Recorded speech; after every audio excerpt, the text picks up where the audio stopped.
Saturday, I don't even know how many times I've done a show on a Saturday. I don't know if I ever did it before. But here we are, April 9th, 2022, 9:30 in the PM in the CLE, coming live from Cleveland and Pittsburgh and Longmont. We're here, dog. We're here on a Saturday night. We got Pete, the Bearded Dragon. We got Dennis. Thanks for coming on, gents. We might be having a moose sighting pretty soon. We'll see. Hey, we got some people already popping in here. Let's do some hellos. Baby Yoda's in the house. Appreciate you holding it down. Hashtag Mod Squad. Joseph Neal is here, our friend from across the way. He's on the other side of the big pond. We got the homies Mike West and Big Kaz. Hashtag Mod Squad as well. Danny is here. Tech guy in the house. Big Term in the house. TJ. Ram, good to have you. Juan is here. We also have Ron B and MS. Good evening to you. And 7 Lucifers in the house. Luis, what's going on? Yeah, don't tell the boss. Absolutely. Austin, thanks for coming through. All right, there you go, P. I see you. Got the links in the privates. There you go. All right, man. Some good stuff. And here we have a moose sighting. Watch out for the moose tracks. Go ahead, Moose. The infamous clapping of the cheeks. I should start doing something like this. That's how you know there's a moose out in the wild. If you're clapping cheeks, there's a moose nearby. No, I'm just busting your chops, man. Slow and methodical. Slow and methodical indeed.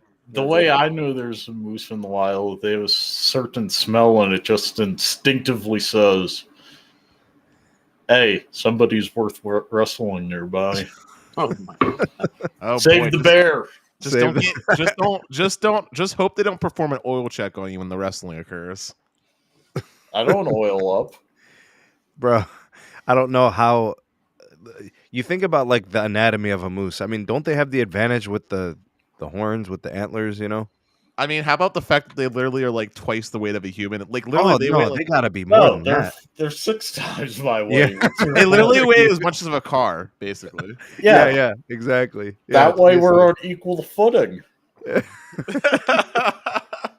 Hey, Moose, thanks for coming on, man. But all jokes aside, I would love to know what you have on this fine table to talk about for news. What do we want to talk about tonight? All right, man. I got a feeling, man. T-Mobile Home Internet, I think, is poised for a big year. I think this is going to be a big year, and I got a couple of reasons why I think it's going to be a big year. And then we'll talk about AT&T. I think they're at a critical point for their company now that they've spun off the media side, and there's so much to talk about there. Well, I'm definitely. Oh, sorry. Go ahead, Pete. I'm gonna want to cut the chaff and just jump right into this stuff because I have comments and a lot of them have like, wow, that's obvious. So real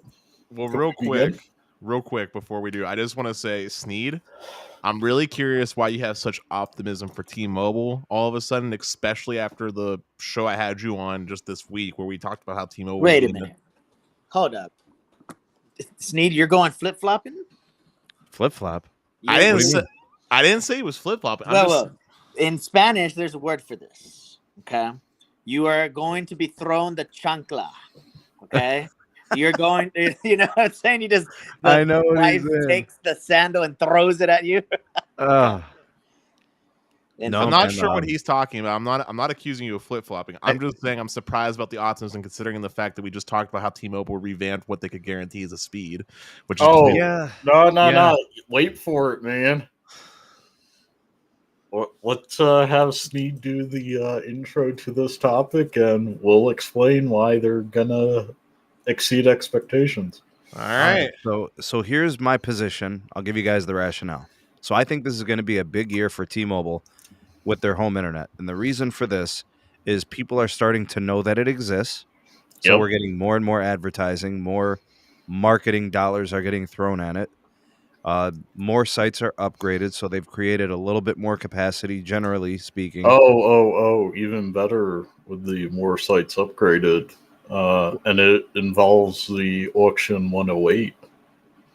Well, then there's that too. They can fill in those white spaces, right? Also, they won't need new hardware when they buy up a bunch of that stuff. But I can only talk about that after the auction. Right. The so I think ooh. a couple of those things there, but the one thing that I feel really hurt them, like because they seem primed and ready to. You're getting a text message you can't disclose, Sneed. Okay, all right, I'll take a Can look. you group me in that text message feed? Nope. Dang. The real quick to finish this thought, and then you guys, of course, you can throw this around too. The thing that really hurt T-Mobile last year with the T-Mobile home internet was the gateway situation. It looks like the Arcadian model seems to be working a little bit better. It's a little more reliable, and it's working better. And the other thing about the actual gateway piece is that the supply has stabilized. They're not dealing with the shortage problem like they were last year. And that's huge because people have been asking for the service. I know, Dennis, we talked about like being able to offer a certain guaranteed experience, right? Like a speed metric. And they've struggled with that in certain instances. But me personally, I think the bigger problem for them was being able to have the gateways when the Nokia trash cans were failing and they had to go back and they had to fix them or refurbish them, or they simply couldn't meet the demand orders. Hey, Big Turn is also saying the Acadian is trash. So, I'm just going by the reports that hey, a majority of people are saying that it seems to be a little better. I don't know. So dude, maybe I have a Big Turn. rock that could outperform some of the previous gateways. Yeah. So I mean, that's why I think that whatever the expectation is, let's say that, like the guidance for the T-Mobile home internet ads every quarter. I'd be surprised if they don't get like a Samsung or something to work Well, with here's this. what I'm thinking. I'm going to give them a boost. So if they were on track or guiding 250,000 ads a quarter, They I already think broke that. 300,000 is very doable. I think 350 is very doable. I think a great quarter would be 400,000. Hey, Great Net Sneed, quarter do ads. you would be 500. Sneed, do Don't you see this thing in the sugarcoat distance? it. Do you see this thing in the distance that I'm looking at? It's called Reality. Reality is coming in now to talk about what So T-Mobile's biggest problem is. T-Mobile's they're oh, go ahead. for the by 2025, their home internet equipment is going to be for N71, N3/N41, N77, and technically N78, and N200 something for the millimeter wave locations, if they want to go all in. Right. All right, so I want to talk about what So Reality has to bring. you got 3/4 high capacity bands right there. So, All right, so Reality coming in now. This is what the reality of the situation is, okay? T-Mobile's biggest problem for their home internet product is not their consumer-based equipment that they were dishing out. I'm not saying the Nokia trash can was great by any stretch of the means, but that was the least of their problems. T-Mobile's biggest problem for their home internet product comes down to the fact of what I've been arguing has been an issue for all of fixed wireless, which is their network is not designed to be a home internet replacement. It's just not. It's not there. It's not there today. It won't be there tomorrow. This is going to be something that's going to take years to fix. Like, it literally involves changing the whole core of the network and everything thereof. They just and another issue is that T-Mobile also is doing what all private companies do, which is that they're trying to sell the internet in places where they don't have the infrastructure in place to support selling that product. I mean, if Go was only selling it in areas where N41 coverage was good and there was plenty of excess capacity and they had the density and they had the upgraded backhaul, that'd be one thing. But T-Mobile's selling it to sites where there's only band 66 available. Right? This is a fact. This is a fact. We know people in our community that are only getting like 15 meg, 20 meg, and all they have is band 66 and band 12 to connect to. That's not a good home internet experience. Another issue. Hey. Go ahead. You could have dropped something there. If you only have band 12 to connect to, why the hell are you trying to connect? This is true on AT&T and T-Mobile. Band 12. Band 12 should be taken to the glue factory along with CDMA. I'm just saying, T-Mobile is selling it to anyone that will buy it, regardless of what's available to them as far as. I know, but Band 12 still needs to be taken out back old Yeller style. I'm just telling you what the reality is. I mean, T-Mobile. I mean, aside from people in the community that we know, T-Mobile was trying to sell their T-Mobile home internet product to me and my market a year ago at this point. But you guys have good cable. And then we had terrible T-Mobile service. Why try to sell that product here? That is crazy. You guys have multiple fiber providers and good cable, don't you? Yes. Wow. So why try to sell that product here? Especially when your network was not suited at all. You were barely able to sustain a call, let alone some. Remember what we talked about the last time with the folks? There's two different things that people look for, right? Which is really ridiculous. It's either based off price or based off of the biggest peen type thing, where it's like, let me show off my fastest possible speed, and I'm gonna get the 5 gig, even though there's nothing that can use it. I mean, if I felt like flexing, I could pay $250 a month for no reason and get 10 gig. I don't have equipment for 10 gig. And I could get 25 gig if I moved to Sweden for $70.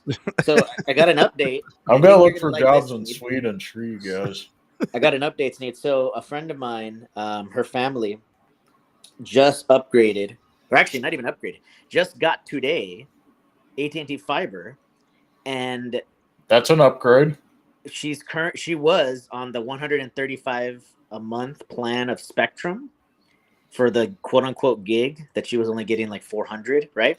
Oh my Moose. Dude, it's bad. If you're on Spectrum and you have the option for any type of fiber, you're basically going from Victorian steam engines to get across the ocean to freaking jumbo jets. Yep. The ping time went from 12 ms to 3 ms, okay, on the speedtest.net.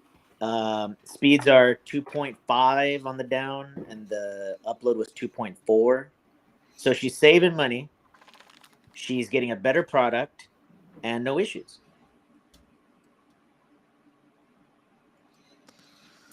Win-win-win for everybody but, the Victorian system of DOCSIS 3.1. I'm not even going to touch that at this moment because I want to focus on fixed wireless. Hey, at least 4.0 doesn't require coal. Anyway, so focusing back on fixed wireless here, Sneed. I want fixed wireless to succeed, and I didn't want to be the antagonist that I always have to be for some reason. But no, I don't think you're an antagonist. I think you're a realist. It's okay. But like, current day infrastructure does not have the capacity to support fixed wireless being a home internet replacement. And I know you say that that's not really what fixed wireless is aiming to be. I know I've heard you say that, or someone say that at some point. But yeah, that's basically. I think it's I think for some, like for a small number of people, I say about 10% of the market, it works, but I don't think it could replace cable grand scale. Pull up Louis via Gomez comment. Sure. About apparently he works at a T-Mobile store too. That's pretty nice for the price, if you can get it. Yeah, but like I covered on the show on Best Phone Plans when I was on Tuesday with Sneed, there was an article that went out that T-Mobile was literally forced to change the verbiage on their website because they were trying to guarantee 100 meg and couldn't meet on that guarantee. And now they have a range that says we guarantee between 35 and 100. And I'm willing to bet with confidence that even that ends up having to change, because I don't know how they can even guarantee a minimum of 35 meg because there's so many variables with fixed wireless that it would be impossible to guarantee that speed. We got a super chat from Green to 9227 saying $5 with a $5. Sorry. Thank you for your generosity, Green. He says, do you think Apple will ever bring millimeter wave support to other countries? How long do you think it will take before they do it? Most countries have not opened up the millimeter wave spectrum. So if Apple brought millimeter wave support to other countries, it would only be countries that released millimeter wave.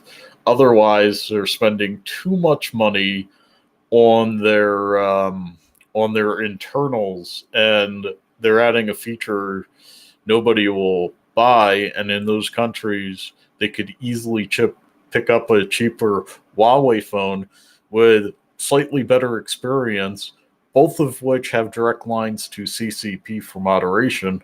So they'd be shooting themselves in the foot if they release millimeter wave outside the US. Just maybe Japan. Maybe. Right. Japan does have ample mid-band. Because, again, they decided to sell larger contiguous blocks rather than having people squabble over it. Yep. South Korea already deployed their millimeter wave. Nice. Thanks, Green. By the way, thank you, Green, for the super chat. Oh my, we got a $10 super chat from Santiago Hernandez. He says, hope you are all doing well. Looking forward to another great podcast. Thank you so much for your generosity, Santiago Hernandez. We have a $20 super sticker from Blind Tech Adventures.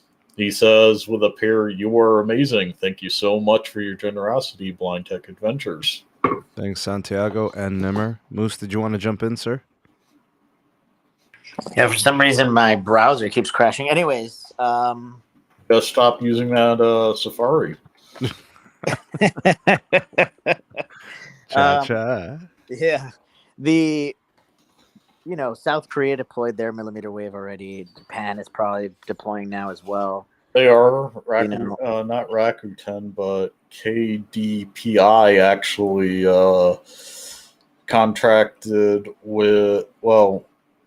paid the Verizon millimeter wave deployment engineer for a spiel regarding how they tackled it. So right, and that's through one of my contacts at KDPI. Yeah. Oh, we got a $2 super sticker from R. Voorhees with a thumbs up. Thank you so much, R. Voorhees, for your generosity. Thanks, R. Appreciate you. Thank you very much. Not to be confused with the J. Voorhees, Oh. So Sneed, I also want to run a point home that will probably shock you. So as you know, today I was hanging out with a buddy of mine. We were drinking, eating, all the fun stuff, right? Mm-hmm. We went to an area of Pittsburgh that is very densely populated. One of the first places where Verizon lit up C-band. And if you remember when I did my testing on that night, I was seeing 500, 600 meg, right? Mm-hmm. Take a guess what kind of speeds I was seeing now in that same area, now that more people actually have it. When was the first time you tested it? Literally on the night of C-band going live. Okay, what was the speeds then? 500 to 600 meg, down in like 50 to 60 up. Verizon N77? Yes. Okay, and now 200-300? 150. Okay. 150. Now, like I said, this was densely populated area, right? Yeah. But it just goes to show how quickly that 60 additional megahertz of spectrum can be saturated. How many neighboring cells are there that have N77? There's like a cluster of about 5 to 6 cell sites covering that area. Do they have the N77 also? They do. Well, I guess it's good they got 180 megahertz of it over there, isn't it? It is. And look, that same area is where T-Mobile has one of their best sites, where I was able to clock over 800 meg on N41 during that busy time. Guess what I was seeing on T-Mobile? Same. 20. No, 250. Okay, that's pretty good. That's pretty good. No complaints. But I'm not saying those are bad speeds. Could watch some non-YouTube content in 4K at that speed. I'm pointing. What I'm trying to point out here is that look at how quickly that excess capacity started getting utilized. I mean, it's not quote unquote congested per se, but look at how quickly the excess capacity got utilized. That's the point I want to highlight with this. I think in those settings, the millimeter wave is going to be important. Right. There's just no other way to do it. which is also why I'm saying for the type of home internet replacement that you talk about fixed wireless being, millimeter wave is the answer here. It's the only spectrum that has enough capacity available to it to truly provide basically a true home internet replacement option for people. So you need three things. You're going to need densification, whether it's with small cells or macros, makes no difference. You need densification. Those sites have to all have upgrades, and then the fiber backhaul has to push all of that spectrum. You know, whether it's and like you said, it's you mentioned the millimeter wave. Yeah, man, you need a hell of a circuit. I'd say a 10 gig circuit is bare minimum. You know, some of these circuits on some of these connections are like 25, 50 gig, but you're sharing amongst other connections. So you got to get at least 10 gigs to those locations, macros and small cells. And I mean, hey, millimeter, like today, Dennis, I posted a picture. I was speed testing Verizon millimeter wave, and I got 3.5 gigs down, and I got 350 megs up, and that's on the millimeter wave. So you need that channel depth, and that's only half of the millimeter wave frequency spectrum they have. Like they have 1600 megahertz of 39 gigahertz. That's 800 of it. That's half. Hey, so I'm with you. I agree, man. I think millimeter wave is key. We get another super chat from Green 9227 saying he can't wait till we get to see his millimeter wave results in San Antonio, Texas market. I got the screenshots from Green. I got the results. It's really good. That'd be badass. And thank you so much for your generosity, Green. I'm going to say one thing about Dennis's comment regarding Verizon. C-band being slightly more populated or slightly more utilized. I think that's the best way to say it. Yep. If that area is fully maxed out in terms of every single sector that could possibly have C-band, you know, until they can get the additional 60 megahertz to make the 100 megahertz, right? Oh, sorry, the additional 40 to make it the 100 megahertz. I apologize. It's going to get congested. And what I mean by congested is in a certain case scenarios, the more people that upgrade Verizon 5G phones, right? If there's a concentration of folks in that area, the only thing that can offload until the spectrum upgrade, right? The spectrum increase is millimeter wave in the macro. Yeah, my point wasn't to be upset with Verizon. It was mainly just to highlight how quickly the excess bandwidth got utilized. That was the only point in that comment. No, we got you, Dennis. We hear you loud and clear, dude. We understand your point. We got you. Yeah. And we actually, I think we're all in agreement. The uptake of fixed wireless access it's going to call for some higher frequencies and wider channels. Mm-hmm. And you know, like if and when it does get more readily adopted and starts to get popular and people just are fed up with cable and try something else, no doubt, dude, they're going to have to up the ante. More channels, wider channels, more fiber to these sites, densification. But the carriers, you know, like I'm saying, Dennis, and I mentioned this, today's fixed wireless is not next year's fixed wireless. And next year's fixed wireless is not 3 years from now. I think they're ready to invest in it, you know, with a thoughtful approach. Like clearly, like Verizon has already told us. I can't speak to T-Mobile because they haven't talked about this, so it's unfair for us to jump to conclusions. But they have said they want to be a macro-based network.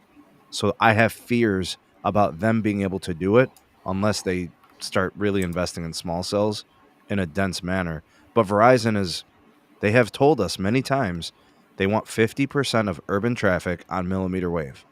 That's how you keep those mid-band channels clear. Let's address the super chat real quick, and then I'm going to give you my counter response real quick. Okay.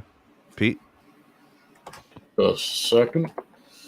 $5 super chat from Santiago Hernandez. Thank you so much for your generosity, Santiago. He received 3 gigs down on the millimeter wave today on US Mobile. Verizon is really giving the NVMOs a good deal. My opinion, It's not quite the deal. The MVMOs are paying extra. The millimeter wave just has so much surplus capacity, it doesn't matter if the MVMOs are using it to its fullest. Thanks, Santiago. Appreciate it. Okay, so here's my counter response, Sneed. Well, I'm not going to disagree with you that I think the carriers will improve on their mobile networks. My concern, or I think is a realistic piece to mention here, is that traditional ISPs aren't just going to sit on their laurels either. Regardless of how much you hate cable companies, they do improve their speeds every so often. In the case of a Comcast, it's every year on their download speeds typically. And if we're talking next year or even 3 years from now, I guarantee that the cable ISPs are going to, or just ISPs in general, are going to raise their speeds. So if we plot out things like 2 years from now, I guarantee you say Comcast probably offers something like gig by like 400, something like that. Something like that would be pretty realistic, I think. And if that's what they're offering, and fixed wireless is just now getting to the point where they can compete with today's cable on a mid-band level, will the average price for that plan still be $90? I wouldn't see it going down. So no, yeah, $90, sure. Although I think it's $80, but yeah, continue.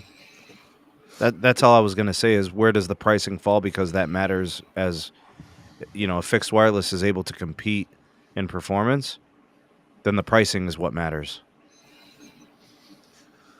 Yeah, but reliability also matters. I mean, if you're one day getting over 100 meg and the next day you're dropping below 35, your typical consumer might not be able to voice those concerns, but they're going to be like, wow, this product is really unreliable. Well, I mean, that's the bottom line, isn't it, Dennis? I mean, I understand that. You know, like you know, you don't have to be tech savvy to express that. I think everybody speaks that language. Yeah. So, I mean, I guess what I'm going for is like capacity as a whole in the US is a major issue. Even for traditional ISPs, capacity is an issue. I mean, the fact of the matter is like internet infrastructure across the entirety of the United States, even for fiber providers, for residential consumers, isn't actually that great. Like, I've touched on this before, but the fiber that we use for most people today that we interact with is not that different from cable in a lot of regards. It's still shared bandwidth at some point. Sure. Right?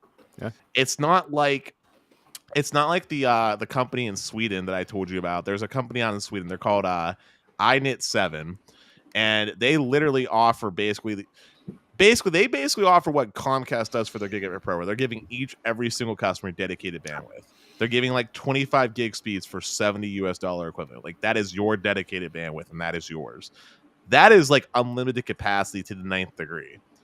Over here in the US, most people, the fastest speed they can get is gig, which is great. That's overkill for most people. That being said, it is a shared resource. You're probably sharing your connection with about 32 other households, because that's what the typical GPON deployment looks like nowadays in the US. So GPON regular is 2.5 gigabits shared down and 1.5 gigabits shared up amongst those 32 households. Now, companies like AT&T and Frontier and whomever are deploying X GPON 2, which ups that to 10 gigs shared at that node, which is fantastic. And that's what's allowing them to sell higher than gig speeds. But if everybody was to basically become a dentist for a day and do what I've been doing to test my Fios connection, you would see congestion issues at that node, believe it or not, Steve, even on a fiber product. No, it's legitimate. The concerns are valid. Dennis, Pete, can we get to the super chats? Yeah, we got 2 super chats that jumped in. Alexis Bohr jumped in with a $10 super chat. Thank you so much for your generosity. Thanks, Alexis.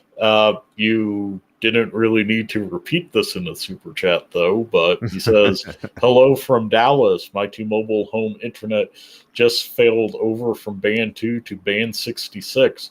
Can't wait to fall back to band 2. Band 2 has become quite a bit better than 66 on T-Mobile. Thank you, Sprint acquisition. Right. Thanks, Says, at least my N41 is still working. Pete Fox chimes in with a super sticker at $20. Thank you so much for your generosity, Pete. Thanks, Pete. It's a pair sliding on the floor saying goal. That sounds painful. Friction burns on the knees. Thanks, Pete. Thanks, Alexis. You guys are great. And thanks, everybody, so far for those several super chats. You guys are awesome. Thanks for supporting. And had a total of 6 people so far. I know they're cooking tonight, man. Oh, yeah. Thank you guys and gals out there. Okay. So, the way I looked at it was this, when I brought this to the forefront of the show is they added a lot of customers. They have 750,000 customers right now. We'll see how many more they add this quarter for Q1. We'll get those numbers maybe about 5 weeks or something like that. I'll see if maybe I can get some preliminary numbers, some early release numbers. We'll sniff around. We'll ask some questions to some people and see if we can get some info on that. But I'm expecting them to add 250,000 subs. And in the case of them having stable supply and a good gateway, I think those numbers come up a little bit, and whether or not it meets the requirement of, like whatever that arbitrary number is, Dennis, which I don't know, there's a lot of variables in this, we've talked about this. I don't know, 3,500, I've always said, and I said this on Stetson's show over a year ago, the T-Mobile home internet is best used while connecting to N41. It really is not, like Pete gave the scenario where if he was out in the middle of nowhere and there's just not a lot of users and not a lot of traffic on the tower, you could get away with a fully optimized N71 with the full LTE upgrade. Yeah, you could probably pull that off on a low traffic site. But I'm telling you, the T-Mobile home internet, for those of you out there, this is a PSA from the SMT. The T-Mobile home internet is best served on the N41 platter. Or N7. Whenever that does happen. 2025. What is hold up. Is N7 band 25 repurposed? Is that what N7 is? No, it's N41 when it switches modes. FDD band 7 versus N41 TDD. Also, time duplex modulation versus frequency modulation. Also, N7 is going to have larger channels than their N41. So will that enable them basically to use band 41 for both upstream and downstream? Is that what that's going to enable? They do use it for upstream and downstream. We just get disappointed when they use it for upstream. Here's the biggest problem with N41 on TDD. The problem is you'll be on edge cell, right? You'll get 300 meg downstream and you'll get 2.5 upstream. If you're lucky. Yeah, so there's the problem. So you wish you were picking up a band 2 anchor with it. Well, it'll be like what they usually do, like band 6620 megahertz. Yep. And then band 220 megahertz. You're cooking. You're getting like 90 up. Amazing. Yeah. So imagine that without using LTE bands. Right. Hey, we got a super chat, Pete. It's from Lowe's. Hey, Lowe's, thank you so much for the $20 super chat. You're a generous man. He says, who wants to see coaxial cable's durability? He wants to test it with a 120-volt power outlet. Well, you get the same effect on 240, except you're got a lower ground arc. Will Cox node survive, or will he nuke half the Cox service? Steve loves Cox. JK, I know I hate them as much. He knows Sneed hates them as much as he does. Garbage can residue, man. So if you plug in the cable to the wall point and you plug the other end into the router, it will fry the router. However, if you plug it into the wall point and it goes out your house into the junction box, there are actually fuses in there for 300-volt surges, so you're going to do nothing but waste power. Yeah, bro, you're going to have to kick it up a notch. Double up, triple up. Triple up on those 240s. I do not co-sign anything that's being said right now on this podcast. In the event that a Cox lawyer tries to sue, I want to openly state that I'm against what he is trying to do. So, but yeah, triple up on 240s. Hey, we got another super chat. This one for $10 from Austin's Tech. Thank you so much for your generosity, Austin's. Thanks, Los. Thanks, Austin. He says, well, it's been just over a month with Los AT&T, and it's been great. AT&T has been performing very good in places where T-Mobile and Verizon don't in Florida. That's from my experience with Los Blue. The places where T-Mobile and Verizon don't perform too well, AT&T is pretty solid.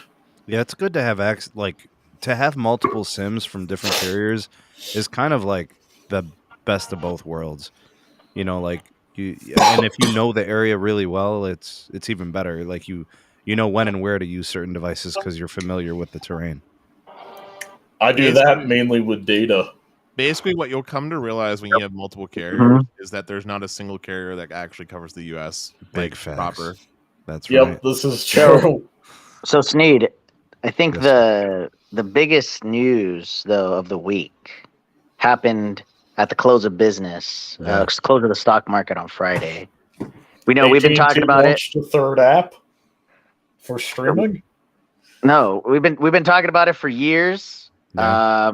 I think we need to go down the whole back, since 2014. I think we need to go all the way back to the T-Mobile failed merger to understand what really transpired last night. All right. I think you're right. This dates back to 2010, I think. Yeah, we go all the way back. We're going back big time, 12 years. Okay, so this is what Moose is talking about is very simple. Randall Stevenson. Oh, my God. Okay, this is literally a Randall Stevenson special. The man who is responsible for a decade of absolute greed and corporate incompetence. Because you can't slice it any other way. This guy fought the DOJ. This guy fought regulators. He fought tooth and nail for things that were just him trying to destroy the competitive landscape. And it kind of always was that way for Big Blue and the Death Star. It's like, no, we don't want to compete. We'd rather just consume our competitors. And not by bearing them in pricing, but no, we literally will buy you. And then starve them. Yeah, so 2010, there was the attempted merger with T-Mobile. Essentially, AT&T created T-Mobile. I don't think people understand, these are very Verizon was created by AT&T. T-Mobile was the T-Mobile we know today was created by AT&T. Yep. There was money involved. There was spectrum involved. There was a 7-year roaming agreement involved. Yeah. There was so much stuff. Hey, Sneed, can I butt in for 2 super chats? Yeah, man. Yeah. We got a $2 super chat from Gilbert Entertainment. Thank you so much for your generosity, Gilbert. I was wondering if we know if AT&T or Verizon have anything like the proposed N7 Andromeda spectrum, the lower N77 block from the DoD. Am I right? N7 would only be 2025 version of N41. N77, all carriers will have that. Yep, but AT&T and Verizon bought quite a bit more, so they'll get more of a bang. We got a $5 super chat from Green 9227. Thank you so much again, Green. Says, my brother was so unhappy with the Pixel 5 not getting C-band support, despite knowing that the modem supports it. He switched it out and he got a S22 Plus. That only does Verizon C-band, doesn't it? No, any 3.7. I mean, so AT&T will allow that on it, or Yep. Not just the Ultra in that line. Right. You just have to pop in an AT&T SIM and restart it so it loads up with the AT&T boot firmware, and then it will work. They're tossing you bones with not locking it out with the Ultra, you AT&T users. So Austin's Tech chimes in with another Thanks, $5 super chat. Thank you so much for your generosity, sir. Says, my primary personal SIM is currently T-Mobile. AT&T is my data line. I use T-Mobile sometimes when I want to use their ultra capacity. I use Los Blue on my phone when I need to do something requiring a lot of bandwidth, and I'm either on 10 megahertz of N71 or, something's just not working in the area. So that's a good idea. Thanks for those super chats, gents. And so let's go ahead.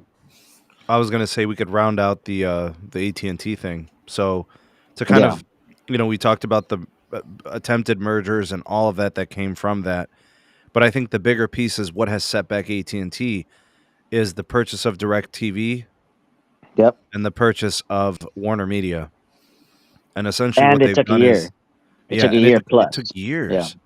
It took years to actually buy Warner Media. They had to pay their lawyers to fight for it the entire time. Yes. And then they sacked them when they first. Crazy, man. And so I think what Moose understands, and I think a lot of us probably get it too, we just sometimes overlook it because it's been a while, it's been some years now, is these were huge market errors that needed correction. I got to give props to John Stankey, who just pulled the trigger and finally did it. And then it took a while for the deal to complete, but it had to happen. They streamlined their business now, laser focused on wireless and wireline. There are fiber in the connectivity. What's that? Despite owning 70% of HBO Max, Discovery Plus, and CNN Plus. Well, that ownership is simply about adding value to the share price for them. It's just revenue for them. They're not. I'm saying they still own Warner Discovery. They just have it as a subsidiary. So Speed. Yeah, go ahead, Dennis. I actually have a hot take real quick. Go ahead, man. I think that the AT&T deal to buy out DirecTV might potentially end up being beneficial to them a few more years down the road if the spectrum that DirecTV has gets allowed to be used for wireless purposes. It will not be they cannot use it 1-to-1 for the time being with the FCC because the 12 gigahertz for satellite is held in a different usage characteristic. If for some reason satellite TV dies and they can no longer broadcast TV over that, and it cannot look like they're deliberately sabotaging it, then they'll be able to keep a portion of that, and the other portion the FCC will recoup and then resell for mobile. Well, the reason why I pointed this point out is because if I remember correctly, isn't Charlie fighting really hard right now to get that 12 gigahertz and such to be used for cellular purposes? And the FCC won't let him use all of it. I think it's going to end up being a bit of a split. I think they will make it work because a lot of the, we clearly have a mobile network operator need for spectrum, and that 12 gigahertz is screaming fixed wireless access. Yep. The channel depth is going to be immense. I wouldn't be shocked if you saw the MNOs that are doing fixed wireless try to get 200-300 megahertz of it. Per carrier. I'm not even joking. I could literally see T-Mobile campaigning for a 200-300 megahertz slice of it. They're going to end up with something like that. Yeah, exactly. So I'm just saying that might be one silver lining that makes it kind of worth. Yeah. Or at the very least, makes it so that the deal wasn't as catastrophic as it was. Pete, do we consider that spectrum the highest order of midband or the lowest order of millimeter wave? It's the lowest order of millimeter wave due to how it travels. Okay. I think it's screaming fixed wireless access. Anyways, Moose, we did it. We made sure we did that preface, man. Let's talk about the Well, spinoff and what this really means for quick, AT&T. there was a super chat that came in from Green. Do any of you know the answer to Yes. Green's $5 The AT&T version does have C-band enabled, launched, like Confirmed. out of the box. Yeah, confirmed. So Okay, that great. would mean everybody else has Yeah. it because AT&T requires premium prices for their C-band. Like, Right. you need a new phone. New! So what I'm about to say is going to definitely be controversial.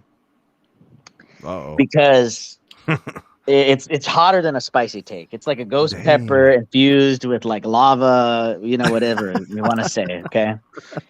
Basically, this is what I'm going to say. On paper, and by the way, Variety has a great article that launched on Friday afternoon about this particular thing that we're talking about, right? The spinoff of Warner and the massive history, even all the way back to T-Mobile. Merger with AT&T that failed.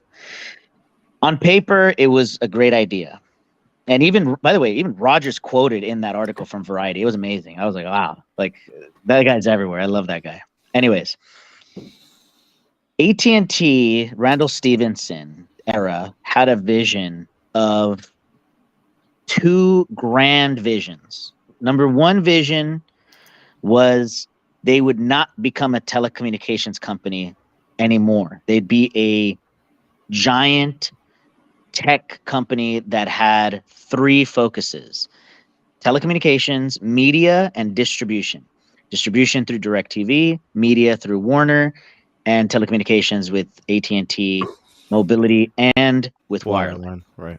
The second major theme was that they would be the overall carrier, one of the overall global carriers of the world, right? So we have folks like Vodafone, we have folks like Deutsche Telekom, we have folks like Orange from France, right? These are, and Telefonica in the Spanish and in the Latin American side. We have China Mobile and SKT, right, for the Asian side. So these are some of the global carriers that currently exist and have an unlimited free roaming internationally, even 5G roaming now. Okay, so that was the Moose, two. So how wrong was the old AT&T? Okay, so because we're years removed from those transactions. Yeah. So on paper, it made a good idea, right? But in actual application wise, and actually putting it together, it was impossible. The technology did not exist at the time, and in the Variety article says it perfectly. The technology did not exist at the time to leverage how do I say this? So you know how Facebook makes their money, right? When you sign in to one of their services, whether it's Oculus, whether it's WhatsApp, Messenger, Facebook, Instagram, right? Any one of these apps, they get data on what you're doing. They know which carrier you're on. They can sell that to the carriers. They know what you're doing and what you've been searching. They know everything, right? Yep. So imagine if AT&T, through their distribution, right, mobility and wireline, plus their media, they're able to sell that information to advertisers. That was the premise initially, right? And then Brian Lesser was bought out, right? The App Nexus purchase, right? A very small acquisition, $1.2 billion. He was brought on to make that a reality. He was directly reporting to Randall to make sure that AT&T would have became the next Facebook, essentially. In terms of data. In terms of data, right? So they'll be so they would be distributing Russian misinformation through SMSs. I have no idea, but my point is that it never worked out exactly as how it was conceived, the transactions. So what ended up happening was Brian Lesser actually said on record he could do it, blah, blah, blah, blah. And I think the only reason why he made it seem like that was because he wanted to keep his job as CEO of that portion of the company. One of the other things that delayed the birthing of HBO Max was that massive litigation, right, with the DOJ, and the Trump administration was completely against AT&T owning CNN. That was the real thing. If CNN was sold, there would have been no issues, to be completely honest with you, right? So what ended up happening was a year and a half into the proposed merger, they still haven't integrated. So HBO Max did not launch before Disney Plus. Disney Plus, if you guys don't remember, launched in 2019, right, Sneed? Yes, November 2019. Yes. HBO Max was supposed to launch in the second quarter of 2019. That hurt. 6 months before. Yeah. 6 months before Disney Plus. Moose, That would have that's been a a fact. massive. Yeah. It's a Go ahead, it's go a ahead. big fact. It's a big factor. You're right, Yeah. but I have to stop you on something. The difference, even in execution, even if they launched at the same time, even if it launched 6 months before Disney Plus, the one thing I noticed about Disney Plus is they had institutional support with like Verizon and other relationships where their service was being facilitated. It was getting distributed to a lot of places. They had the bundle, they had the Hulu, the whole Disney association. That's a lot of support. You got to look at HBO Max as a conglomerate of programming that it's still just being carried by AT&T. I'm surprised with the amount of Viacom content on HBO Max. Yeah, they're leasing it to HBO Hey, Max. whoever pays, man. You Yeah. can have it. Exactly. By the way, real quick, thank you for your $2 super chat, Gene. Said nothing, but you were a Thanks, generous Gene. man. Thank you. Appreciate it. Thank you. So to basically round it off and finish the history side of it, right? AT&T purchased DirecTV at a massive evaluation, overpaid, right, for Overpaid. DirecTV. Yes. Oh, They yeah. overpaid for Warner Media, or sorry, for Yes. Time Warner. They overpaid. So twice they overpaid, and that's why there was a significant amount of debt. However, there was one saving grace, what Dennis is saying, and then I'll add on to what Dennis is saying. If Dish does end up combining with DirecTV, AT&T would have gone out like a scapegoat in a sense, because they still own 70% of the shares, right? The That will have to shareholders change. own, right? That will have And to then change. And then Dish would be taking over the additional 70%, right? And buying out the rest, and then they'd be paying the shareholders. That's number one. Number two is the spectrum angle for DirecTV. And the third thing is that when AT&T purchased Time Warner in 2018, the price that they paid for was $85 billion. However, And I as stole of this- Pirate Bob Dylan's discography, so As they of- can't touch it. as of this transaction that happened yesterday, the company is now valued at $100+ billion, $100+ billion. So effectively, in just a short period of time that AT&T owned it, they created organically $15 billion of market capitalization for the company. Because of HBO Max. Correct. It has been an absolute smash, and it's still waiting full international scaling. Yeah, exactly. It's probably what, Moose, 60% penetration? Oh, no. I still think that because Europe, so they're in most of Europe, right? And they've started South America.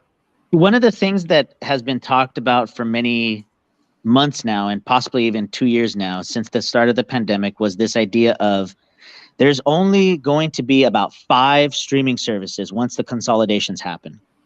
So there's going to be Netflix, right? Why did they do CNN Plus? Well, hear me out. There's going to be 5 umbrella streaming services. So one of them is going to be Netflix. One of them is going to be Disney and their suite of Disney bundle, right? Which is Hulu, right? And ESPN Plus, Disney Plus, right? Then you're going to have HBO Max. They've solidified the third place position. Now, there's been a debate of the fourth position, which is potentially going to be VIX Plus and VIX Free, which is the Hispanic option, simply because just the amount of content that's happening on VIX Plus is insane for the Hispanic market. And then the fifth one is up for contention. And that's where I believe Apple is really trying to position themselves. TV Plus. Yeah, Apple TV Plus is trying to be in that conversation, and I'll tell you why. Because they came out just within the last 2 weeks, an announcement of or a rumor or whatever the hell, a leak, Apple is creating an iPhone subscription model. What do you think that's going to entail? It's going to entail Apple Care Plus Apple One plus the phone. So why are they going to have a holistic subscription model? Is because they want to keep you in the ecosystem. That's why way you can make money, Moose. Hold on, by overcharging people for subscriptions they don't need. I have to disagree with you about something for a second. Hold up. Shout outs to Stephen Smith for the $2 super chat. You were generous, sir. I think you're undervaluing very much so the power of NBC Universal. And by that, I mean Peacock. Because, you want to talk about a streaming service that has a lot of weight. Peacock doesn't just have the whole NBC Universal library here in the United States. They own Sky News and all the entertainment media that's associated with that. They got all the sports rights for a lot of localized sports they could throw up on that platform. And sports we know sells, especially internationally when it comes to stuff like soccer. I don't see Peacock. I just don't see something like Peacock disappearing. And if you want to talk about Spanish content and a company that has money to buy, that VIX that you mentioned, which I'm going to be honest, I'm not super familiar with, if that really was a threat, I could see a Comcast just buying it. I mean, Comcast is literally sitting on billions of dollars cash on hand, ready to start gobbling up companies right now. I mean, there was talks about Comcast buying up Roku, if you remember. We have to stop paying them to broadcast the Olympics. They do a horrible job. Well, I'm just saying that I don't see a media giant like NBC Universal just disappearing into the wayside. Well, there's 2 points that I want to make here. Number one, the NBC Universal shareholders actually have questioned Comcast if they should even still own NBC Universal and instead sell it to somebody like Apple, somebody like Viacom, CBS, aka they've rebranded now to called Paramount. And the reason why is because they know they didn't rebrand, they retro branded.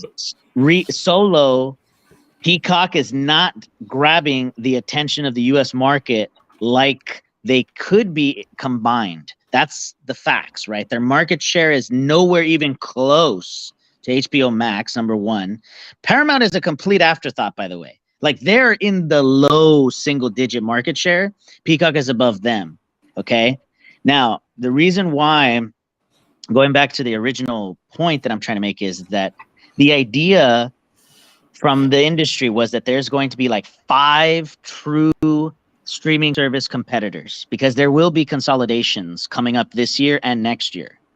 Now, if that is to take place, right, you would assume there would be, Apple in the conversation, simply because they have so much, they have a massive war chest and they're ready to spend. Okay.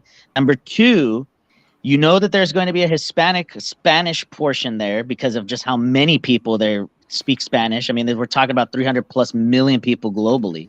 Okay. And 3, or to English and French and hold on, but Apple's war chest. Apple's war chest, a large portion of it can't actually be accessed by Apple. It's literally stuck in just offshore bank accounts. They literally, even if they wanted to, they literally couldn't spend it in the U.S. if they wanted to, because of how the tax codes and everything else are set up here in the U.S. So they literally can't use the money. But that's actually that's what I was. Okay, I don't know if you know this, but most of these traditional streaming services came from linear TV. Yeah. And a lot of their holdings are international. Like, for example, HBO Max had a significant amount of TV stations in Europe, Latin America, Asia. Yeah. And they could spend some of their war chest money from those regions on buying out those smaller companies to make a holistic purchase. Now, the last thing that I want to say is this.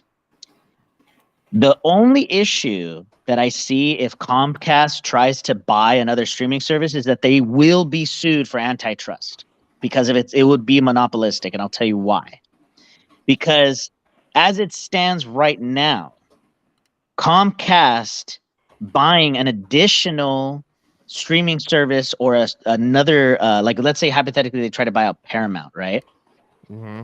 That is gobbling up a competitor versus a vertical integration, because they already are vertically integrated, right? NBC Universal is the media side. Comcast is the distribution and wireline side.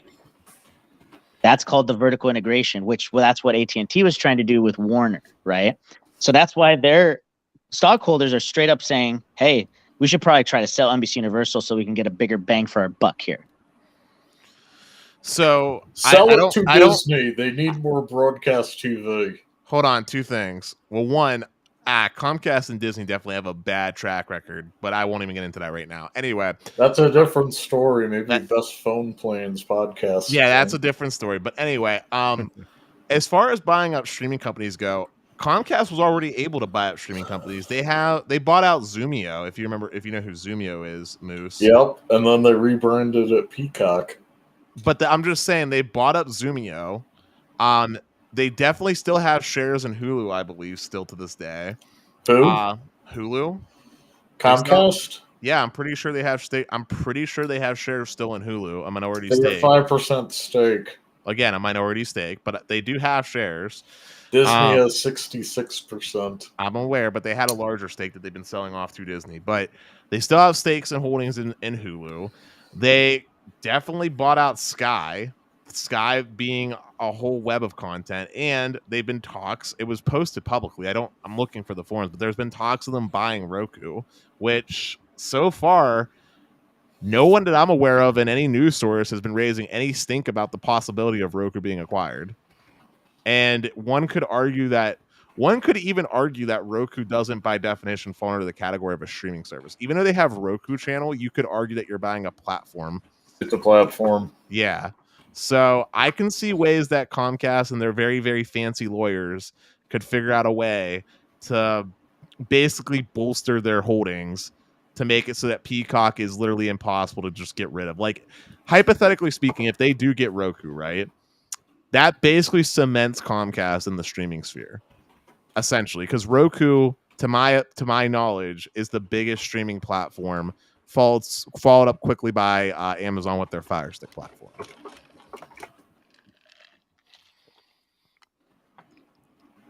Tell me I'm wrong, Moose. Well, I mean, the Roku thing is interesting. I feel like they're a reincarnated version of TiVo, if you guys remember that. I remember TiVo. But actually, I was thinking that Roku would be actually purchased by Amazon before anybody else, simply because owners of MGM. Right. The reason why Amazon would probably buy Roku because it fits their agenda of the cheapest price point and the most accessibility. So yeah, you get that to most people. That's their MO, right? Exactly. That's the Amazon MO, is the cheapest possible product to get it out to the most amount of people. Anti-Netflix. That's the exact opposite of Netflix. Yeah. So I think actually Roku would be purchased by Amazon before it'd be purchased by Comcast. Now, I think what's going to end up happening within the next 2 years is Comcast might actually spin off NBC Universal and sell it to either Apple or try to combine it with another, like, for example, Paramount, which was Viacom CBS. Don't you think that's the most likely outcome? Yeah. Yeah, I mean, if they were to spin it off, the most likely outcome is the Viacom merge, is that you're talking about. I do not see them selling it off to Apple. And look, wait. Was it NBC Universal who owned ITV, or was it Sky in England? I think it was Sky. Man, if they owned ITV, Apple would be all over that so they can rebrand their TV. Yeah, but real quick, as far as Apple goes, I have a hot take here. I don't think Apple actually wants to be necessarily specifically in the streaming sphere, like as far as things are concerned. I think Apple TV is just another thing that sort of exists. It was like Apple threw some spaghetti at the wall basically to try to diversify how they were getting their income, because Apple iPhone is the way they generate most of their profits. And I think they were throwing spaghetti at the wall. And right now, you know, when you listen to Apple's earnings calls or anything that Apple talks about, they don't talk about Apple TV growth. Like, I don't get the impression that Apple TV growth is doing as hot as they thought it would, just like how what's it called? Apple News is kind of floundering, right? Apple is a news service. It's not doing very well, but they're trying to get it as part of like a bundle? The sub for the iPhone, so they can say they're making profit off the new service. Yeah, but Moose, isn't it some kind of like they let you choose like 3 or 4 services or something? No, the Apple One that for families, right? $29.99 a month. That's you the get iCloud. the fitness. Yeah, you get the iCloud 2 terabyte data storage. You get Apple Music included for the 6 people in the family. Fitness Plus, which amazing, free. Basically, it's included, right, in the fitness plan. Arcade for the kids, right? Games unlimited. How many games you can download, and then Apple News, right? You get the news premium, whatever, and then Apple TV Plus, which you can put it on any phone, any Apple product. What I'm getting at here, or what I'm trying to go for here, is like Apple's MO typically isn't to get like a bunch of market share like a Netflix does. Apple's MO is to basically just expand their relationships, so to speak, with their own clientele, which on the grand scope of things, they don't actually make up a lot of market share. Like, I think they have what internationally, like less than like 10% market share internationally. You know what's going to Do you surprise see them you? burying it though? And they make more per customer than any other company. Yep. And you know what's going to surprise you? I'm about to say, Dennis. They have more market share. Get this. Than Crunchyroll. Oh. Then Funimation. Then Paramount Plus combined right now. Crunchyroll and Funimation are the same company now. Yes, I know. But I'm saying if you combine all those... Isn't Crunchyroll still owned by AT&T? No, it's owned by Sony. But I'm not wrong. I just saw the numbers, Dennis. That's why you were... And it's mind-blowing. Apple TV Plus has grown so dramatically because of the bundle, even though maybe people don't even use it. T-Mobile has given away a year free of Apple TV Plus, and I haven't turned it on once. And keep in mind, this is US only. I'm looking at market share. Apple TV Plus has 5.6%. That's the market share that Apple TV Plus has. And Crunchyroll / Funimation combined has a total market share of, sorry, doing math, 6.8%. No, 6.2. So they're ahead. They are ahead. That's why it's but it's still factually wrong.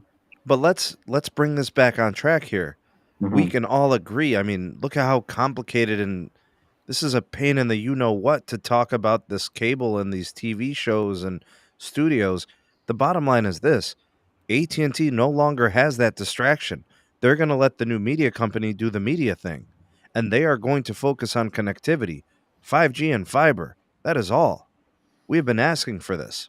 So here we are, Moose, right? This is a crossroads for the company. Yeah. They're all in on fiber, huge enterprise fiber. It's a profitable business. It facilitates 2 businesses, directly as wireline and also for their tower sites. We know 75% of their tower sites will receive native fiber upgrades. They're going to be the company doing the 25, 50, 100 gig backhaul. That's going to be them. For themselves, for other companies, they're the ones running the circuits. It's going to be them. It's going to be dangerous. Also, I want to pivot for a moment and actually focus back on wireline for a second. Out of all the companies in the U.S. to be best positioned for the future, I think AT&T is actually best positioned, and here's why. Agreed. This will operate their telegraph service. Spicy take. Here's why. Give me a second. Spicy. Here. Here's is why. It the telegraph? Here's why. So aside from AT&T's incredible fiber portfolio within the United States, they also own a pretty major wireless company down in Mexico, as well as all the fiber assets that go along with that. If AT&T can also work out a better deal with our brothers up in the north in Canada, they will become the tier 1 de facto fiber provider for pretty much everything that goes over the internet. I was going to say, next thing you're going to tell us is they own all 3 cell carriers in Canada, which is why the service sucks and the prices are so high. No. I'm gonna push back. I'm going to push back a little bit, Dennis. If AT&T could sell their Mexico division, they would have sold it yesterday. You think that they should sell it, Sneed? No. I don't think, let me try to rephrase this. If they had the opportunity to sell it, They would have sold it yesterday. Sneed is absolutely right here. If they could have a buyer for Mexico's division, they would have sold it already. Does anyone want to elaborate on why they would want to sell that asset? It's a liability. I'm guessing the ARPU is at least 30 to 40% lower. Oh, they simply lower. Can't operate postpaid ARPU that way. Way lower. But no, I think it's slightly different owner's economics when we talk about the Mexican peso and how volatile it's been lately. But it's not the same one-for-one ratio of if I increase the amount of cell sites in the United States that have fiber or native fiber from AT&T versus having a native wireless network in Mexico, so that when folks from the United States roam on that network, it's free for me. So it's like a wash. It's not actually the case, because AT&T is still third place market share wise in Mexico. And two, and more importantly, Telmex, aka Telcel, aka Carlos Slim's company, they have a massive monopoly in Mexico. And even though Telefonica, aka Movistar, right, in Mexico, and AT&T, Mexico, have been trying to chip away that massive market share right now, it just hasn't happened. Do you know what hurt AT&T over the last decade? What's that? Last 12, 15 years? They were too big. They had 7 CEOs, and they failed at every segment. They were too big. It was a mess. It's too hard to operate that type of business with all those tentacles, and you literally have 7 CEOs. Shit is crazy. Hey, Sneed, real quick. Michael Luke gave you $3 PayPal donation saying, "For Yasmin, hope she's doing well." Thanks, Michael. Appreciate it. Thank you, Michael, for your generosity. Well, Sneed, let me kind of try to defend my point with a little bit of like future talk here.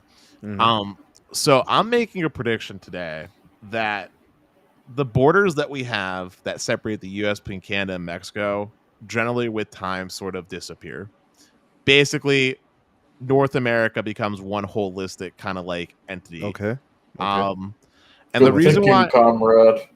Well, hear me out. The reason why I believe that is because I think COVID, everything that happened over COVID, basically had an eye-awakening moment for pretty much everyone that showed the importance for things like having multiple ways of supply chain and basically having your manufacturing and your delivery and transport happening within the same continent as a whole where you're trying to operate business. Yeah. And seeing as a lot of companies already in the US rely on Mexico for their labor skills, such as like Ford with their plants down there in Mexico and stuff like that. Don't forget Canada too. Exactly. I can see that these relations end up becoming stronger and stronger. And with that becomes the need for telecommunications and internet connectivity to also follow suit. Right. And one of the biggest money opportunities for an ISP is in the enterprise space, specifically when it comes to the interconnects, the peering agreements that have to be paid. If AT&T has fiber basically going throughout the whole entire United States as well as into Mexico and Canada, then they don't have to pay any of those fees and can just reap the benefits of it, which there's a lot of money to be made from that, especially when you were touching on things like a Mexican-focused streaming service. If that Spanish-speaking streaming service, if that Spanish-speaking streaming service has a bunch of servers that are down in Mexico, then AT&T doesn't have to pay any of those interconnect fees when they're transporting that data. That was my thought process behind it. That and also the roaming aspect and the fact that they wouldn't have to pay anybody to roam because they could roam on their own native networks that are operated by them, with the additional added benefit of the fact that, and we've touched on this before, but wireless is saturated in the US. There's no more real native organic growth. It's just about taking from one or the other. Mexico has a lot of potential growth potential. Now, Moose touched on a point. There is a monopoly that happens, but with a monopoly means growth potential. And then as far as Canada goes, Canada's a pretty, for all intents and purposes, shite market for competition. So if AT&T wanted to come in guns a-blazing and just start putting in work, they could probably easily eat up some market share real quick. So, Dennis, how well do you how familiar are you with the Mexican economy? Definitely not as much so as the U.S. considering I don't live there, but I would say I know think something about it. Yeah, I think there's a disconnect there. I think you're viewing Mexico as this horizon for them to investigate, explore, and grow in. AT&T's been there for a long time. They're not growing there. They are looking at it as a dead end. They would love to leave. I mean, Brandon brought it up here. AT&T sold to Liberty in Puerto Rico. You know, and that's a tiny market. I mean, how many It's people on not the growing. island? Moose, 4 million? It's not. Puerto Rico is not growing in terms of population. Everybody's getting the hell out of Dodge anyway. That lives in the island. They're coming to the United States, and they're U.S. citizens. So they can go anywhere. But the thing about Mexico, Mexico's a it's a big country. Like Mexico City's huge, but the market is not set up for an AT&T standard of growth. And profitability. They'd love to get out. Yeah, but you know something that might change that, or would definitely change that, is if Mexico starts benefiting from the economic activity that would come from basically having a stronger relation with the U.S. So you want AT&T to facilitate that? Not AT&T. I'm saying that's going to happen naturally, is what I'm saying. I can predict Mexican income going up on average just due to the closer trade relations, and also more specifically, I can see opportunities for AT&T to benefit from multiple factors, including the fact that this has been a trend that's happening, but there's a lot of people in the U.S. that have actually been retiring and going down to live in Mexico. I don't know if you know. Yeah. And that's fun retirement dollars. You know, got to be kind of wealthy if you're going to go live down in Mexico, right? And that's happening. What, you disagree with that? Well, from what I've been reading, the retirement to Mexico comes with the fact that some of these smaller towns just south of the border, the cost of living is like 30 times lower. Yes, but also what's happening because of these people that are just moving down to Mexico is the cost of those towns that are 30x lower increasingly increasing in cost to live, which we see happen all the time in the U.S. when people were like leaving California to go live down in, say, Dallas, for example, right? So I'm just saying that in the future, I can see Mexico becoming more attractive, just like how China wasn't attractive at first, but now every company and their mother wants to have a business in China, right? Yeah, but the problem that is fundamentally on the back of my mind, seeing as I'm very close with Mexico, is that the cartels, man. That's the issue, is you can't have a functioning society if you have the government corrupted by the cartels and all this other nonsense down there in the South. And unfortunately, even though I wish what I'm about to say is different, Sneed has legitimate points that there is no horizon in Mexico until they fix the fundamental issues, which are the cartels and the corruption. I mean, there's a reason why Telcel is a monopoly, man. I mean, I'll just say this. You guys are making strong points, but I'll just also say that a private company that wants to make money has never let corruption stop them from making money. But jokes aside, this might just be the idealistic socialist Dennis coming out. Maybe I just want to have kumbaya with my Mexican brothers and have a nice beach party with some margaritas. But you know what's crazy, Dennis? Like, I agree with you about these blended borders, these non-existent borders with free enterprise and free market amongst neighboring nations. And they don't even have to be neighboring. They don't have to be geographically restricted. They just have to have good open relations in which they invest infrastructure into one another. That's what Mexico lacks. Nobody's investing into Mexico, and whomever does could potentially be one of the entities that facilitates its growth and then would be the prime beneficiary of it. I mean, but nobody's looking at them that way.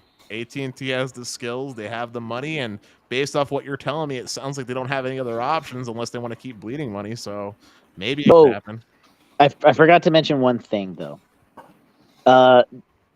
Did you guys know that the age of getting a smartphone has dramatically decreased, or not decreased, I should say, the shrunken, right? So Age is lower. yeah, the age is significantly lower. So, and the reason why is because the carriers are giving such massive promotions to get a free iPhone or a free Samsung or whatever the case is, right? That's It's the true facilitating their reason. growth. It's Right. their growth factor. So imagine this, right?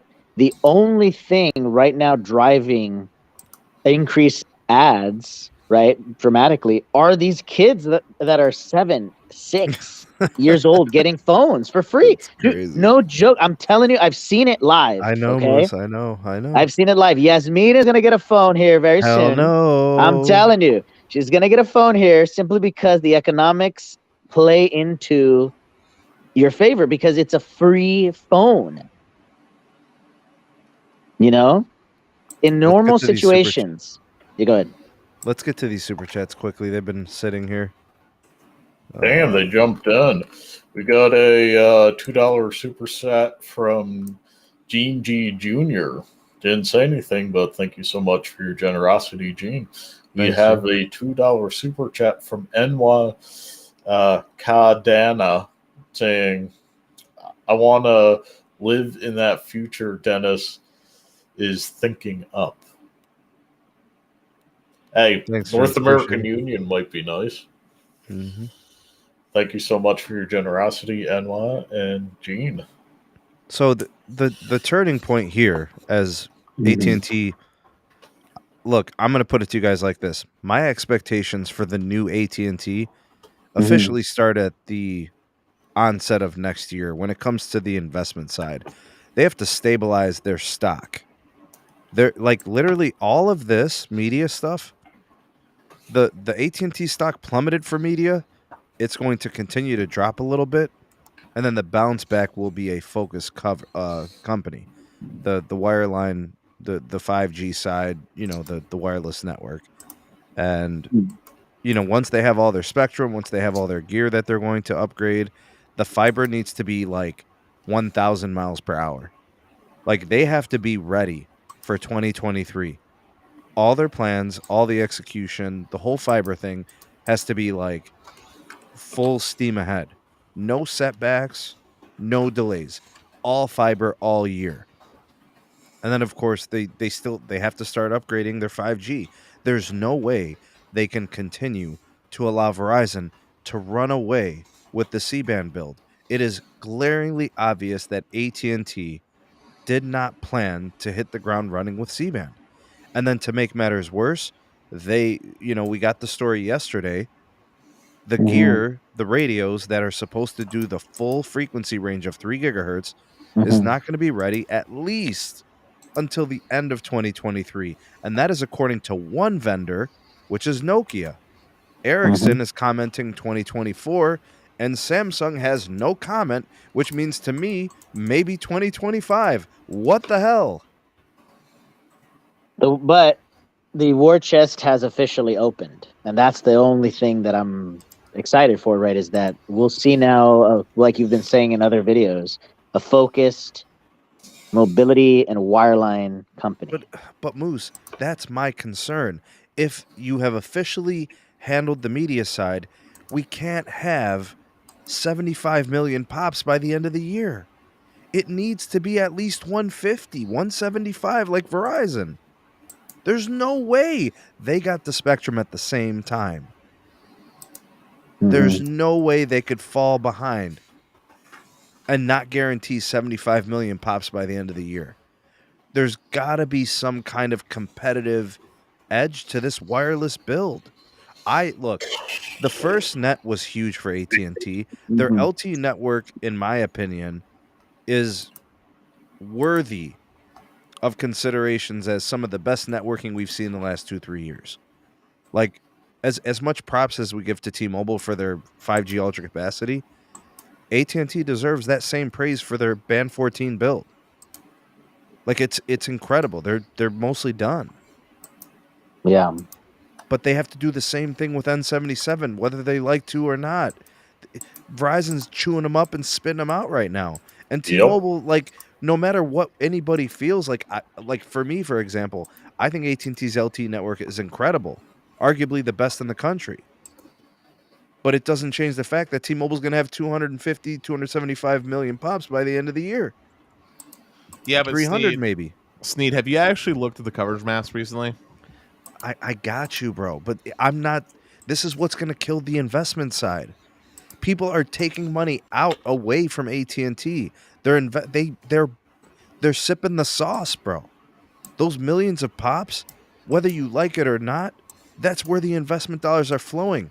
T-Mobile's share price is $135. AT&T's after the spinoff is probably $16. Mm-hmm. I agree with you. The value between now and 16 will be that money is going to go to the Warner, evaluation, aka the investors right now are going to pull out that are Warner related, and then they're going to put it onto the Warner thing. Real talk. The most capacitive uniform network in Ohio is AT&T. I know that, but it's not changing the perceptions for these investors, which is how AT&T is going to finance this build. So, question for you, right? We're going to do full months here, right? So there's going to be 7 months of no Warner, right, for the rest of the year. In 7 months, what do you think they're capable of going to be doing in 7 months? Are you talking about AT&T's N77 build? No. Holistically, right? Holistically. In 7 months, what are they going to be able to accomplish in 7 months? What do I think? Where are they going to land in 7 months? What, 50 million pops? Of C-band only? Yeah, they have gear that's going up, and they're not turning it on. What am I supposed to do with that? Well, I mean, remember, that's what Verizon did. What is the point? Yeah. Wait, listen, Steve, you're criticizing AT&T for doing that, but that's what Verizon did for a whole year. Verizon couldn't turn it on.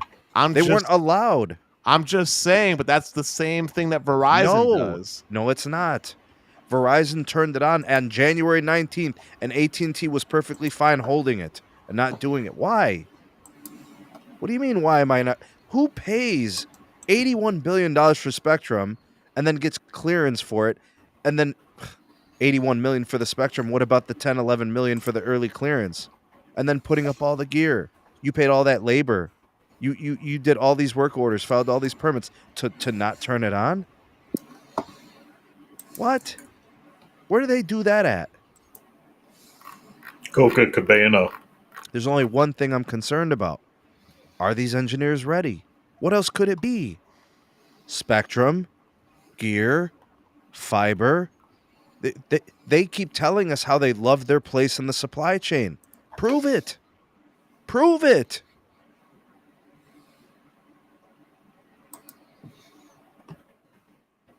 Got Verizon chewing you up and spitting you out, and you're the fiber company. Come on, man. It's going to be really interesting because I know that I think this year is going to have like a couple of key highlights, right? The most square miles covered, purely based off of native coverage, because I know that places in Colorado and Nevada that have been notoriously no service will be given service this year. The N77 thing doesn't really worry me yet because if the radios are available, you bet that they're going to be purchased and to be deployed as quickly as possible. I think it's now just a matter of, do they have enough time to get them all deployed? So that's why I'm asking, in 7 months from now, like in December, when we have this conversation in December, what's it going to look like, right? If we're talking about C-band, 25% of what Verizon is doing. That's what it's going to look like. If we're talking about C-band, this is my hot take. I think AT&T can reach like 80, maybe even 100 million pops if we're going by pops. Oh, yeah, you do it in LA, New York, and Chicago, and you're 90% of the way there. I mean, it's not that hard to cover 100 million pops, is what I'm going for here. Hey, shout outs to Austin's Tech for another super chat. This one for $5. Thank you so much for your generosity, sir. Says, when the iPhone 7 came out, he had to buy it on his own. Okay, some good stuff. You guys are on Twitter. And thanks, Austin. You guys are on Twitter. I see every day tons of speed tests and videos and coverage maps showing Verizon actually lighting stuff up. The only thing I see about AT&T C-band is questions. Where is it? Why is it not on yet? I'm not hearing that from Verizon customers. I mean, some customers from Verizon are saying the map is exaggerated. I do hear that and see that. But all I'm getting about AT&T is questions. There's no answers. With Verizon, we have answers. You see what I'm saying? We have questions for AT&T. We're getting answers from other carriers. So my fear is if you've spun off media and you are the connectivity company, you are wireless, you are wireline, you are 5G, you are fiber, then the output has to match. You know what this reminds me of? This is somebody saying, I'm quitting my second job to focus on my first job, but then their first job output's the same. Nothing changes. They're not doing what they said they were going to do. This has to be a big year. That number needs to change. They cannot simply rest on their laurels and be okay with 75 million pops by the end of the year. Verizon's going to have damn near 200 million. I just did the math of the pops need of all the cities that are going to definitely get it. It checks out what Dennis was saying and what Pete's saying. It's not out of the question to get to 80 very quickly. Let me just run them down. New York, right? The tri-state area, LA, Chicago, Miami, Philly, Dallas, DFW, right? San Francisco, Houston, San Antonio, Austin. I already said Chicago. 110? Yeah, Detroit. I would bet, Moose, the difference between 100 million pops and 175 million pops, I bet you it's a difference of 30 or 35 markets. That's how many more places Verizon's going to have C-band. If we're going to just talk about it like the way that T-Mobile does their pops, one damn antenna is all you need to get it to, you know what I'm saying?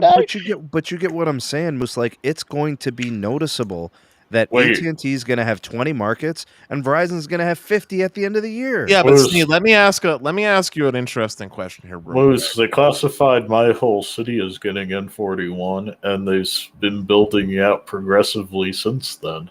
Hold up, but Steve, let me ask you an interesting question here real quick, okay? Does POPs actually hold merit? By that I mean, does POPs actually have a demonstrative, like, real-world translation to how often I'm going to connect the C-band? Because in the beginning, it shows that there's a build. Well, I'm going to argue that it doesn't. Because here's the thing, okay? T-Mobile's saying they're on their way to 300 million, correct? That's their new marketing for ultra capacity, right? But if we look at T-Mobile's coverage map, they are not fully covering the whole northeastern corridor, which is one of the most densely populated parts of the country and most traversed highways in the United States of America. And it's not even fully covered by N41. If we look at Pittsburgh, okay, we still have splotchiness in Pittsburgh, and it's had N41 coverage since like 2 years ago. And we still haven't reached the full coverage of Pittsburgh. Yet by POP's definition, my market is likely covered by their definition. Verizon doesn't get free slack from this either. If you look at Verizon's deployment of N77, and I'm giving them a little bit of slack because they're only a year into the build, but if we look at N77 from Verizon, it's also rather splotchy. It's nowhere near as robust or as contiguous as any LTE network in this United States of America. So I guess what I'm going for here is if AT&T doesn't have a POP measuring competition and it actually puts N77 in the markets that they say they will, then wouldn't you argue that that's actually better to have a market where it's actually solid and reliable than spotty little speed islands, so to speak? Look, man, Verizon is building out mmWave simultaneously. 15,000 sites per year. And they're going to lap AT&T and C-band. This is hilarious. You got to be kidding me. I read something today about AT&T actually having to do the 2 climb for C-band. Hey, Sneed, I got a serious question for you. Yeah, man. How much longer are we planning on going? Not much longer. We can cap the show up in a couple of minutes here. Okay. I'm falling asleep. Okay. So Tech Guy mentioned something here. He said the problem with Verizon is they're putting it on select towers and not deploying it on all towers. That is why they have spotty coverage. AT&T, when they go to a market, generally speaking, at least in my experience, they literally upgrade every single cell site in that market. And then the moment you leave, you're back on that 5G fake. I'm just saying it's differences in network approaches. Sneed, we looked at how they're doing DFW, right? It's like a ring, right? It's good. The DFW is good. I have no problem with it. And just for context, right, in DFW area, AT&T C-band is the first wave, which was Q1, Q2, was hit as many areas within the freeways and the most congested areas. Phase 2, which is what we're in now, is the dense areas where a lot of customers are, right? Phase 3, right before iPhone 14 launch, is get as many fill-ins from those other 2 places as possible. And I'm trying to be as vague as possible, right? Obviously, not too many details. But the entire market should be finished by November at the latest in terms of fully blanked coverage. But there's only like 10 of those markets, Moose. But Sneed, No. I wanna keep the same energy for a second. You joined on board with me when we criticized T-Mobile for just randomly, sporadically upgrading cell sites. We all criticized T-Mobile for that, right? Okay. And yet we're not criticizing Verizon for doing a similar thing. Verizon is doing what T-Mobile did, which is basically get it on air as fast as possible, which is okay to do, but they deserve similar criticism. The only difference is that Verizon, when they do it, is actually upgrading the site and not doing what T-Mobile did in that sense. But they're still doing the same thing. Now you're criticizing AT&T for not taking that approach. AT&T, from what I've seen in their build, is less markets but more dense the coverage, i.e., every cell site in that cluster is getting upgraded with the appropriate. I bet you Cleveland is denser with Verizon N77 than AT&T is with N77 in Dallas-Fort Worth. I'll bet that. I can't speak for that because I haven't been to either market. That's going to be interesting because we're talking about, and I'm PA 14. 2.5 times the people density, right? Like, well, you guys have what, 4 million people? The PA has 4 million people. Right, and we're over here like closer to 10. But it's interesting, right? Because once you get out of the main urban area of Cleveland, like that half ring, right? Mm-hmm. Like you showed me. Yeah. The density goes a lot less, right? But one of the good things about Cuyahoga County, which I now know how to pronounce, Cuyahoga, named after the tribe the settlers bounced out of the area. Yeah. Also, it's named after the river. That's right. Yeah. Cuyahoga County has very lenient rules on how tall a tower can be, right? So, like the towers that you showed me, Sneed, around the area are significantly taller than any tower here in DFW, right? Yeah, because, you're managing the reach and with the density over there. Right. Yeah. But anyways, what I'm saying is this, right? Pete, if you need to step out, you're more than welcome, man. It looks like this one's going to drag on a bit. Hey, I'm going to step out. If you want to listen to the super chats, I sent you the names of everyone 5 minutes ago to your phone. Yeah. Thanks, Pete. Appreciate you. Thanks for coming I'm on. at to bed. Take Right. care, everyone. Talk to you soon. And shout outs to those who gave super chats. And we will read you off later. Thanks, Pete. Talk to you Thanks, Pete. soon. Later. I think that you'll be surprised, Sneed, because remember how we were waiting on that decision of if the dual band radio was going to be in play for 2022, right? Mhm. And then it came out that the dual band radio had some roadblocks.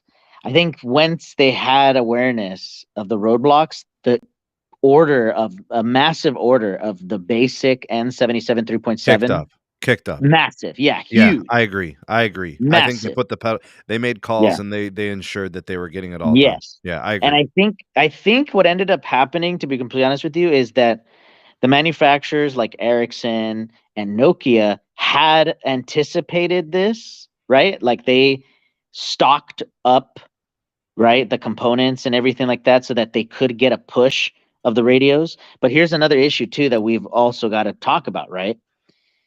There are significant supply shortages for networking equipment now because of the situation that's happening in Eastern Europe, right? A lot of natural materials, natural resources are sourced in Russia, right? And in Ukraine. Now, is Ericsson feeling this? Is Nokia feeling this? Definitely feeling this, right? To the point that I can talk about it, I have no idea, but I know that everybody's hurting about this, right? So that could be an issue, right? Because in a perfect world, the radios, the antennas, everything is ready to go in mass quantities so that within 1 year, the majority of the PEAs that are accessible for deployment will have been turned on, ready to go. But as we know, the antennas had issues, right? The first wave of the rollout, the antennas had issues, the radios had issues, they had alarms, they had to fix them.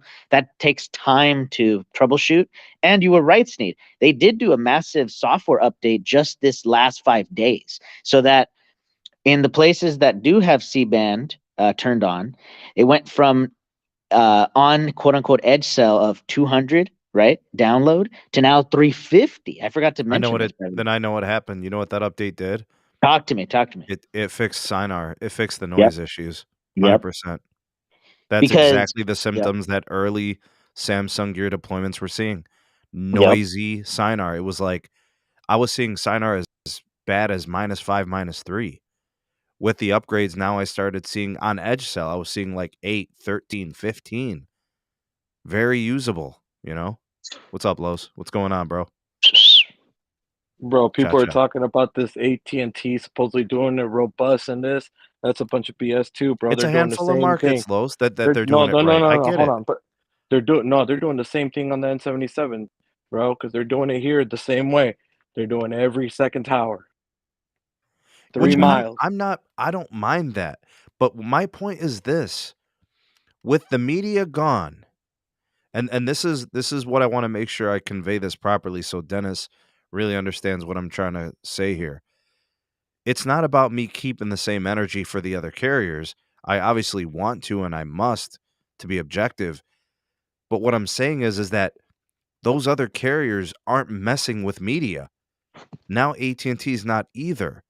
You must match what your competitors are doing if you only do fiber and 5G. Otherwise, it's just lip service. How are you going to say we're spinning off media to laser focus and you're not going to kick up the expectations and the guidance? They have to say and they have to execute proof.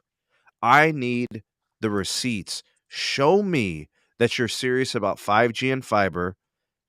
Prove it, right? You're going to spin off media and you're going to keep the same guidance? 75 million pops? That's a joke if that's the only business you're in. First of all, they need to get rid of this Nokia vendor because straight trash. You know, regardless, is trash, bro. Track record. Well, I don't know about the They should be. vendor. I don't know. It's bro, they're probably just hoping to get radios, bro. They're just trying to get some radios. But that's the thing though, bro. They're starting to use different brand paneling like CommScope and stuff like that. So, you know, why not They don't have the hit same up MIMO Ericsson, tech though and stuff like hit that. hit hit hit up Ericsson, be like, hey, what's up? We need to make a deal. Or Samsung, bro. These are better radio and panel equipment than this Nokia stuff. Yeah, but at this point, and I think Moose can attest to this, AT&T's got a lot of markets that are Nokia.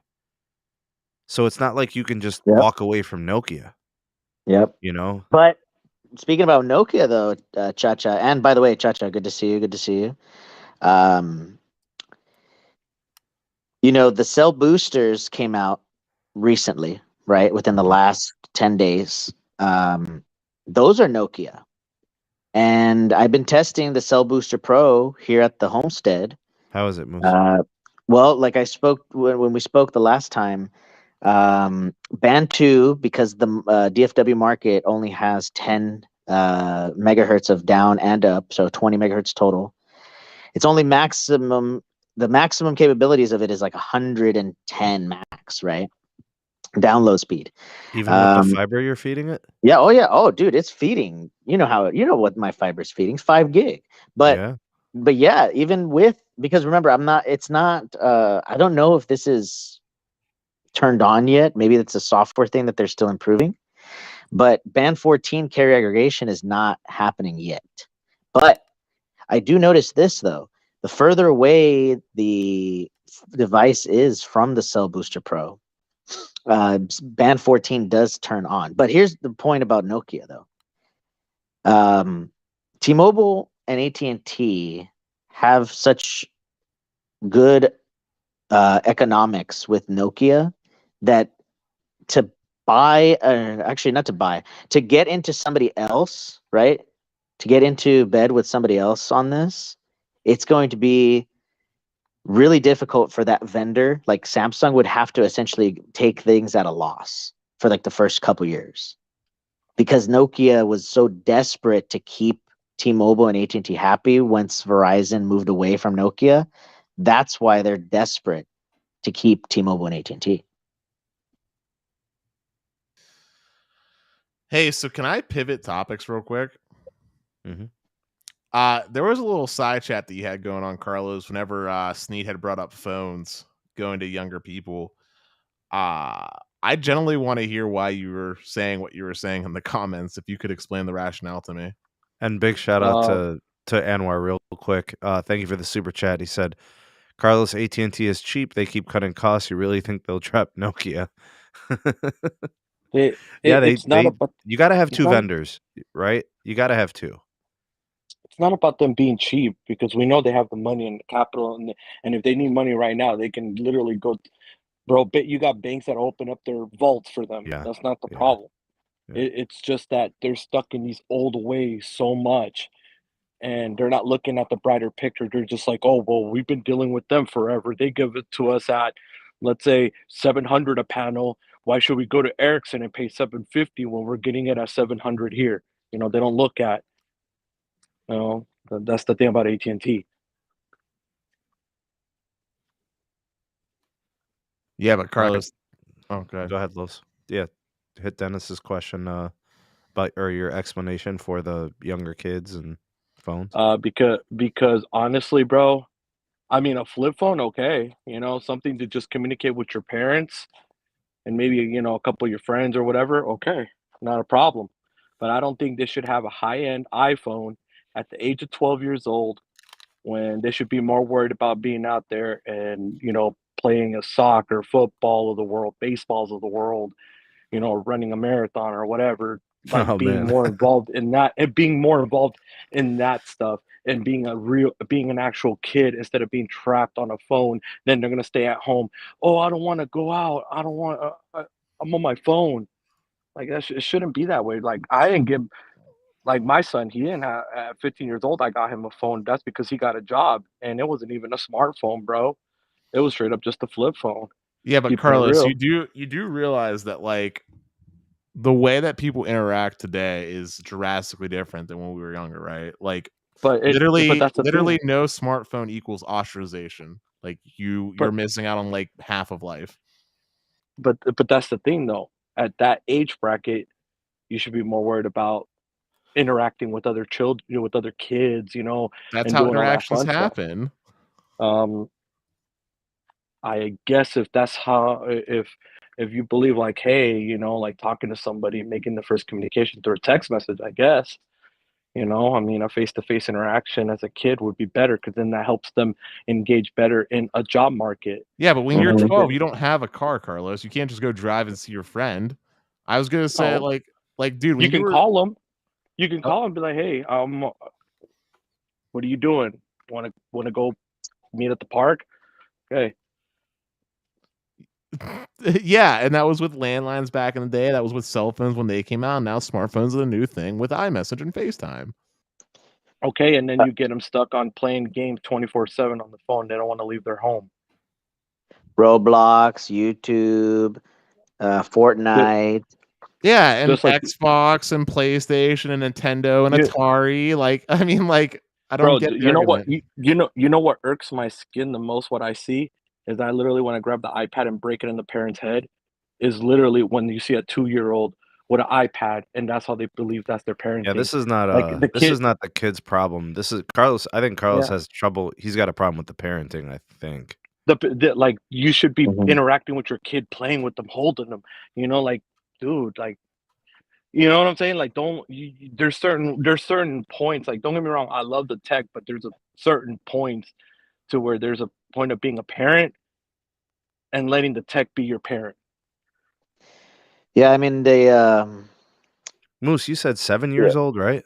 yeah, I have folks that I know that they gave their 6 and 7 year olds iPhones, and that was 3 years ago. So now they're 10, and they have the latest and greatest iPhone 13.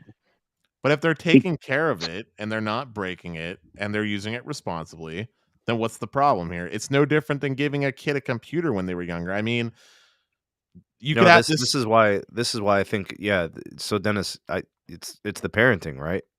Managing the allowance or the privilege. Yeah, if parents today knew how to manage, like say, okay, well, you know what, you can be on this for a couple hours a day. Okay, a couple hours a day, but after you do your homework and after you go outside and do some recreational crap, whatever it is, you know, then okay. Because then you're being a parent, you're actually doing parenting skills. But if you just throw the stuff at them to get them to shut up, basically, then that's wrong. Then why did you become a parent? You should have had your shit tied. Hmm. Dang. Well, Yeah. I'm just gonna say this: I didn't get in any trouble being online, and that's what I did the majority of my childhood. That's how I end up being the nerd that I am today. I mean, it was part of my childhood. I was connected, I played football and I played hoops and I drove a I mean, car and I had the stuff too. I'm not gonna deny it, but did I ever use it really? No, I barely. I had the Nintendos of the world and stuff. My mom would get that. And honestly, I prefer going outside and playing soccer. That was my Yeah, main thing. yeah. Some people prefer playing Xbox online with their buddies. bro, one time I got kicked out of the local rec center, dog. You know, Well, doing too many slam dunks. Yeah, bro, I hit 33 threes in a row in the corner. They asked me to leave, bro. They said no more, no mas. Make so it rain. Damn. a lot of people are going to probably be like shocked about this, right? But growing up was the era of like MLG, right? Major League Gaming I back was in the part day, of that. right? I did game battles. Right. And to be completely shocking to you guys, but I mean, not so much to Dennis, but for you guys, right? Is my first friends were not actually real life people. They were actually global folks. So I have friends in Australia still that I communicate with, Germany that I still communicate with, various parts of Asia, Japan, China, etc. And this community of, staying 18 plus hour days in front of your computer is not foreign to me, right? That's very natural. Now, are my parents wrong in doing that? clearly not. Look at where I'm at now today. It was a total like, it's not 1 in a million, because I'm guaranteeing you that my generation, my age group now, the majority of them were raised in the same way, playing a lot of video games, playing a lot of esports, and having friends all over the world to become a more global thinker. Right now, did that deter me from being an outspoken gentleman? No. Did that deter me?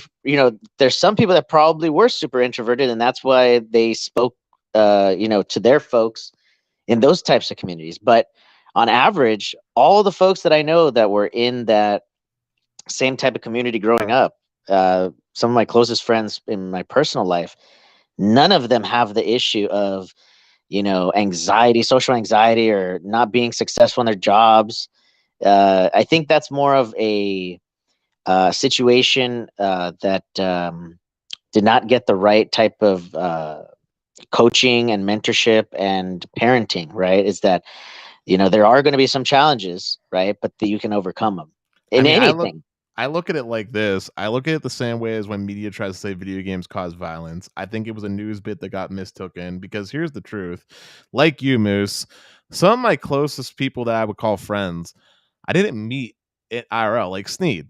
I haven't met you IRL, and I consider you a good friend. Carlos, I didn't meet you at first in IRL, and yet we became good friends. I saw you all the way out in Vegas. That all happened online. And I can tell you that growing up, I won't get too detailed, but my parents were a little bit restrictive in who I was allowed to quote unquote be friends with. They did a sniff test. And I'll also just say I didn't necessarily grow up in the nice of areas. So if my only pool of potential friends and my net worth was based off of that, then I probably wouldn't have turned out the way that I did. I can say been a pimp. No, Dennis, honestly, I don't want to get super dark, but I'll just say Dennis probably wouldn't be around today, is the short of it, if that was my only sense of self-value. So for me, online was a very good thing, especially since I lived in the literal bumfuck middle of nowhere. Like, it was my only way of being connected and actually having a life. So online is good. And But this is what I don't get, Dennis, is why is that such? Why is everybody so pushed into it, bro? I don't even like staying in my house. I'm gonna keep it real with you, bro. I'm outside all the time. I'm outside right now, and I have a beautiful home. And that's fine. Like, bro, I'm feeling that nature, the air, bro. Like, that's beautiful, bro. You barely get to live. We have such a short time on this planet to be stuck on a computer, not to enjoy this beautiful thing that's given to us.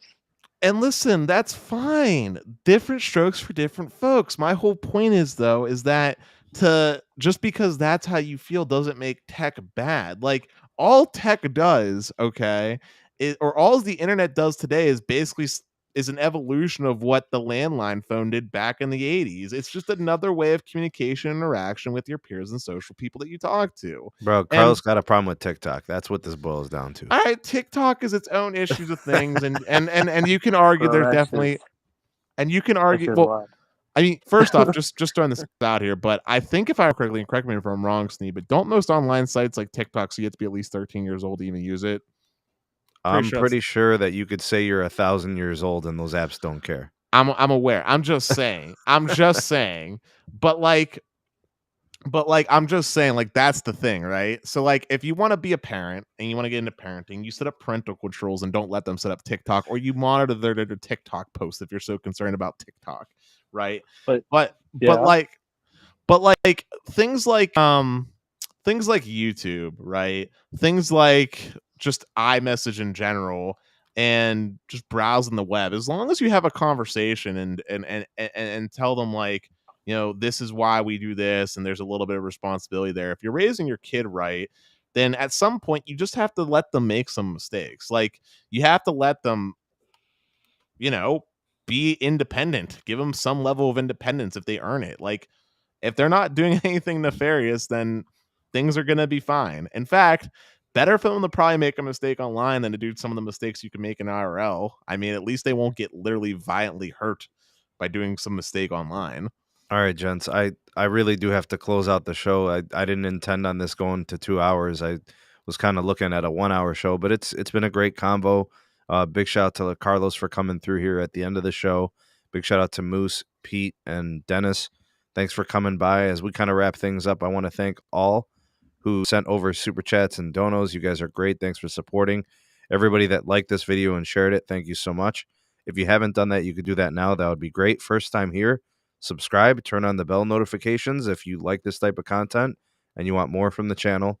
And let's do our hashtags. Hashtag Mod Squad. Thanks for holding it down.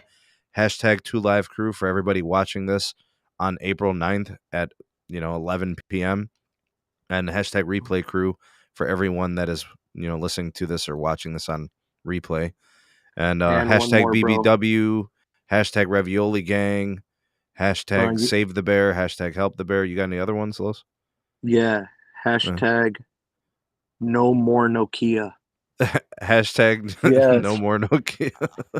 Also, Sneed, thank you for having me on, and sorry for getting side tangent. I was just generally piqued by that side tangent that happened in the comments. No, it's all good, man. Thank you, Dennis. Appreciate you coming on, and Big Moose and Los, you guys are the best, and Pete as well. Thank you guys. All right. Hey, bro. Oh, one thing I wanted to throw out there, bro. The business FWA box, that one actually reprioritizes the home one. Hey, Carlos, if you want, man, why don't we do a stream on your channel, man? A little after party. You know that, bro? Yeah, we could talk about it on your channel. Do you want to? Oh, go for a little bit. All right. You heard that, guys? And another one, too.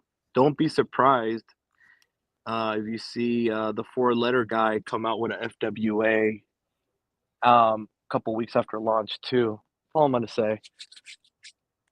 Anyway, yeah. So, guys, we're going to have a little after party show, it sounds like, on Carlos's channel. It sounds like he's down. And, yeah, Sneed, go ahead and wrap it up.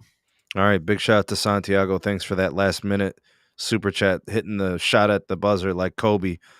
Being visually impaired myself, being able to get to know people online has made a huge difference, especially with those with limited transpo. In-person interaction still much better to me. Thanks, Santiago, and I think a lot of people would agree with your stance on that.